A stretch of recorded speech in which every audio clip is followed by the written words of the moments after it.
ये आपको एक मार्गदर्शन की तरह काम करता है आपको अपना काम करने की, क्या आपका वीक एरिया है, तो आपके दिनचर्या के अनुसार होना चाहिए कि आप किस टाइम पे मोर एक्टिव है, उस टाइम पे टाइम टेबल बहुत जरूरी होता है, क्योंकि ये आपको एक मार्गदर्शन की तरह काम करता है, यानी आपको एक रास्ता दिखाने का काम करता है कि एक्चुअली में आप कहाँ पे अपना टाइम दे रहे हैं और कितना टाइम दे रहे हैं और कहाँ जरूरत है आपको अपना काम करने की, क्या आपका वीक एरिया है। तो आज हम बेसिकली अपना टाइम टेबल बनाने वाले हैं, और ये एक मिस्टेक जो हम जनरली कर देते हैं कि हम दूसरे के टाइम टेबल को फॉलो करने लगते हैं। This is not required. आपका टाइम टेबल आपके अनुसार होना चाहिए, आपके दिनचर्या के अनुसार होना चाहिए कि आप किस टाइम पे मोर एक्टिव है, उस टाइम पे हमें किस तरीके के अपने स्टडी शेड्यूल को उस हिसाब से शेड्यूल करना चाहिए ताकि आप ज्यादा से ज्यादा प्रोडक्टिव हो सकते हैं। तो आज हम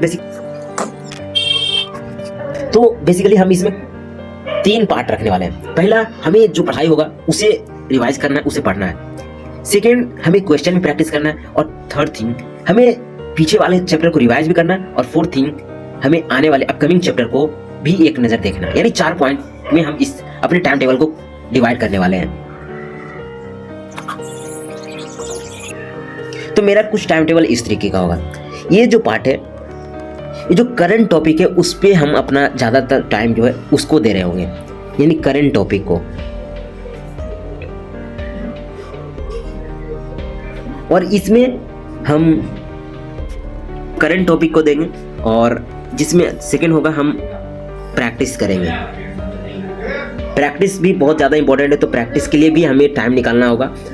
और जो प्रीवियस टॉपिक है, यानी जो पहले हम पढ़ चुके हैं, उस पर भी अपना टाइम देना है। यानी इसमें हम प्रीवियस टॉपिक को रिवाइज करेंगे, उसके क्वेश्चन सॉल्व करेंगे। और इस टाइम में हम अपने जो अपकमिंग टॉपिक को टाइम देंगे इसमें, जिसके बारे में हम बेसिकली थोड़ा सा नॉलेज लेके जाएंगे क्लास में, सच दैट हम वहाँ पे टीचर के साथ मिल सकें, उनके पॉइंट ऑफ व्यू को समझ सकें, ज़्यादा इंपॉर्टेंट होगा। तो अब इसमें हम करंट टॉपिक में क्या कर रहे होंगे, करंट टॉपिक में जो टीचर पढ़ाएंगे उस लेक्चर को तो देखना ही है, साथ ही हमें क्या करना है, यहाँ पे उस नोट्स को रिवाइज करना है।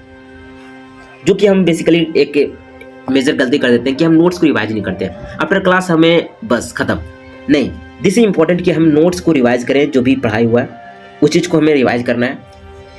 इसके साथ ही यहाँ पे आप डीपीपी भी कर सकते हैं, बट मैं क्या करने वाला हूँ, हम इसके लिए प्रैक्टिस करने वाले हैं। और यहाँ पे रेदर देन डूइंग डीपीपी, हम डीपीपी नहीं करेंगे, हम उसके लिए कोई एक जो MCQ बुक है उसको प्रैक्टिस करेंगे, जिसमें कि हम जो भी टॉपिक होगा उस पर्टिकुलर टॉपिक्स पे जो भी क्वेश्चन बन सकते हैं उस चीज़ को हम सोल्व करने की प्रयास करेंगे।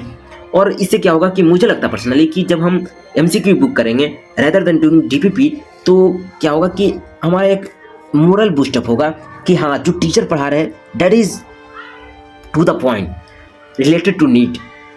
तो हम पहले इस चीज़ को कवर कर लेंगे, MCQ को बनाएंगे। उसके बाद जब प्रीवियस जो टॉपिक होगा, जिसमें हम प्रीवियस टॉपिक को रिवाइज कर रहे होंगे, तो उसमें हम DPP उसके कंप्लीट कर रहे होंगे। तो साथ साथ वहाँ पे DPP भी चलेगा, और करंट टॉपिक में DPP की जगह पे हम प्रैक्टिस कर रहे होंगे, जिसमें कोई हम एक MCQ बुक को प्रिपेयर कर रहे होंगे, यूज़ कर रहे होंगे।